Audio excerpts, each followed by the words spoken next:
जब परमहंस रामचंद्र दास जी महाराज की बात आती है तो गोरक्षपीठ, गोरखपुर और दिगंबर अखाड़ा अयोध्या वे एक दूसरे के पूरक बनकर के कार्य करते थे। आज से नहीं, 1940 के दशक से जब पूज्य परमहंस रामचंद्र दास जी महाराज का जब वे अपने बचपन में यहां आए थे, अयोध्या धाम में आए थे, तब से उनका लगाव गोरक्षपीठ के साथ था।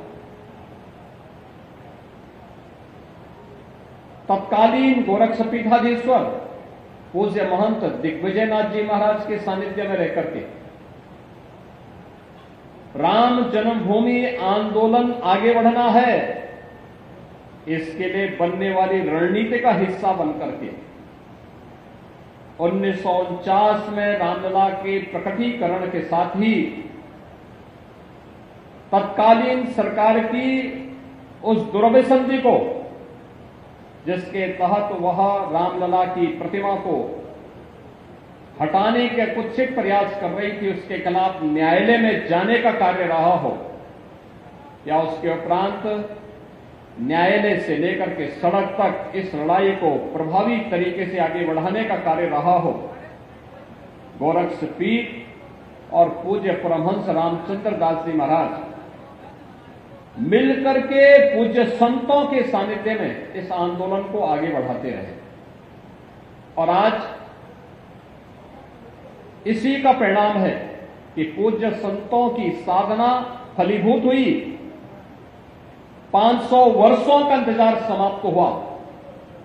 अयोध्या में रामलला विराजमान हुए और विराजमान होने के साथ ही देश और दुनिया में अयोध्या धाम एक बार फिर से त्रेता युग का स्मरण कराता हुआ दिखाई दे रहा है। प्रधानमंत्री मोदी जी के प्रयास सरकार बनने के बाद जो प्रारंभ हुए, भारत की न्यायपालिका की ताकत का एहसास दुनिया ने किया कि जिस राम जन्मभूमि के बारे में लोग कहते थे कि अगर फैसला राम मंदिर के पक्ष में हुआ तो सड़कों पर खून की नदियां बहेंगी, आपने देखा होगा पूज्य संतों ने भरपूर प्रयास किया कि हम बातचीत से समस्या का समाधान निकालेंगे। लेकिन जब बातचीत के समाधान के रास्ते समाप्त हो गए और सरकार की भड़धर्मिता आड़े आने लग गई, तो उस समय पूज्य संतों ने लोकतांत्रिक तरीके से संघर्ष का रास्ता चुना। संघर्ष का रास्ता चुनने के उपरांत आप सबने इस बात को देखा होगा, आंदोलन बड़े मजबूती के साथ पूरे देश के अंदर आंदोलन आगे बढ़ा और आंदोलन के आगे बढ़ने की स्थिति थी। ये न्यायालय में फिर मामला जाता है और अंततः प्रधानमंत्री मोदी जी के आगमन के बाद भारतीय जनता पार्टी की डबल इंजन सरकार बनने के उपरांत इस समस्या के समाधान का मार्ग निकले।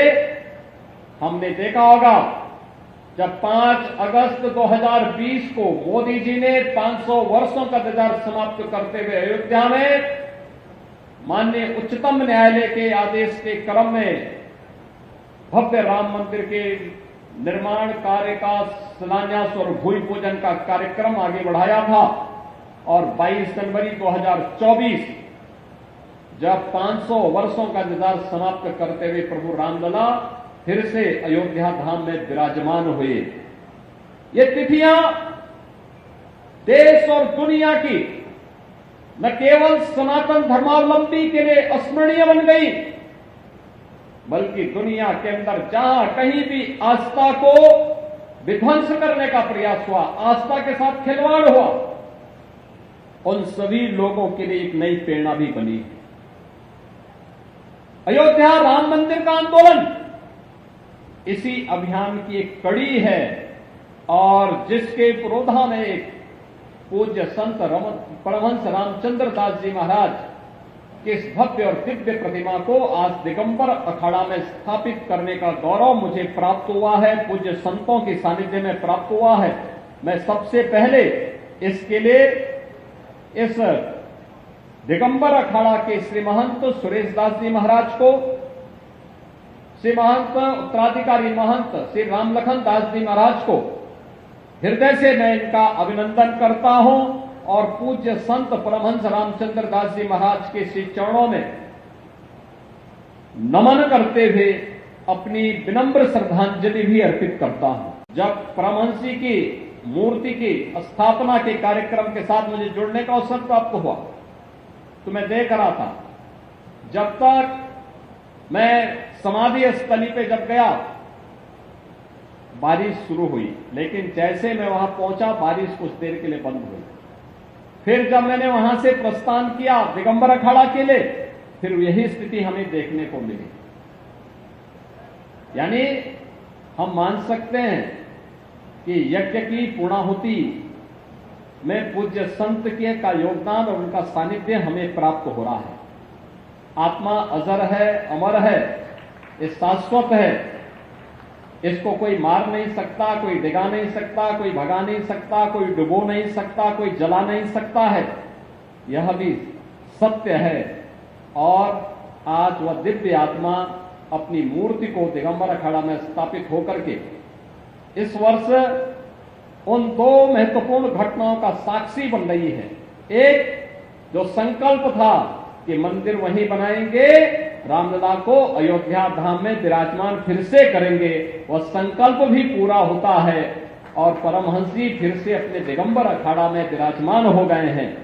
इन दोनों के लिए मैं दिगंबर अखाड़ा से जुड़े हुए जितने भी हमारे पूज्य संत हैं, इन सब का मैं हृदय से अभिनंदन करूंगा, क्योंकि मेरे लिए यह एक अंतःकरण की संतुष्टि का माध्यम बनता है। क्योंकि मेरे लिए परमहंस रामचंद्र दास जी महाराज मेरे पूज्य गुरु के तुल्य थे। आज हम परमहंस रामचंद्र दास जी महाराज को इसलिए स्मरण कर रहे हैं क्योंकि उन्होंने अपना जीवन मूल्यों के लिए जिया था, एक लक्ष्य के लिए जिया था, सनातन धर्म की परंपरा को मजबूती प्रदान करने के लिए जिया था। उनके लिए अन्य चीजें कभी उनको डिगा नहीं सकती थी, झुका नहीं सकती थी, उन्हें अपने पद से कभी भी डिगा नहीं सकती थी, हटा नहीं सकती थी। उन मूल्यों और आदर्शों के लिए जिसके लिए प्रभु श्री राम ने अपना पूरा जीवन समर्पित किया था, उन मूल्यों और आदर्शों के लिए पूज्य परमहंस रामचंद्र दास जी महाराज आजीवन डिगे रहे, उनके लिए उसके लिए डटे रहे, डिगे नहीं, हर स्तर पर वे कार्य करते रहे, मजबूती से उन मूल्यों और आदर्शों की स्थापना के लिए कार्य करते रहे, पूरा समर्पण भाव के साथ। और जब भी उनसे चर्चा होती थी हम पूछते थे कि महाराज जी अंतिम संकल्प क्या है, वह कहते थे एक ही संकल्प है, अयोध्या में फिर से रामलला का मंदिर बने, रामलला अयोध्या में फिर से विराजमान हो, राम जन्मभूमि पर भव्य मंदिर का निर्माण मेरे जीवन का अंतिम संकल्प है। मैं जब अपने पूज्य गुरुदेव को पूछता था कि आखिर अंतिम संकल्प क्या है आपका, कोई इच्छा, वो कहते थे एक ही इच्छा है और वह इच्छा है अयोध्या में राम जन्मभूमि पर भव्य राम मंदिर का निर्माण बने हो और रामलला का वहां विराजमान हो। मैं जब भी अन्य पूज्य संतों से, पूज्य वामदेव जी महाराज से बातचीत करता था, मैं पूछता था महाराज जी कोई इच्छा, तो एक ही बात कहते थे। जब भी किसी अन्य से वरिष्ठ पूज्य संत से चर्चा होती थी, लक्ष्मण केलाधीश पूज्य महाराज जी से चर्चा होती थी, वे भी यही बात कहते थे। पूज्य संतों का संकल्प जब एक दिशा में, एक साथ, एक स्वर में आगे बढ़ा, अयोध्या में रामलला का भव्य मंदिर का निर्माण का मार्ग प्रशस्त हुआ। यही मैं आप सबसे कहना चाहता हूं। आप दुनिया की तस्वीर वर्तमान में देख रहे होंगे, कुछ तो हमें इन चीजों को देखना पड़ेगा, क्या है इन सब का कारण। आज भारत के तमाम पड़ोसी चल रहे हैं, मंदिर तोड़े जा रहे हैं, चुन चुन करके हिंदुओं को निशाना बनाया जा रहा है,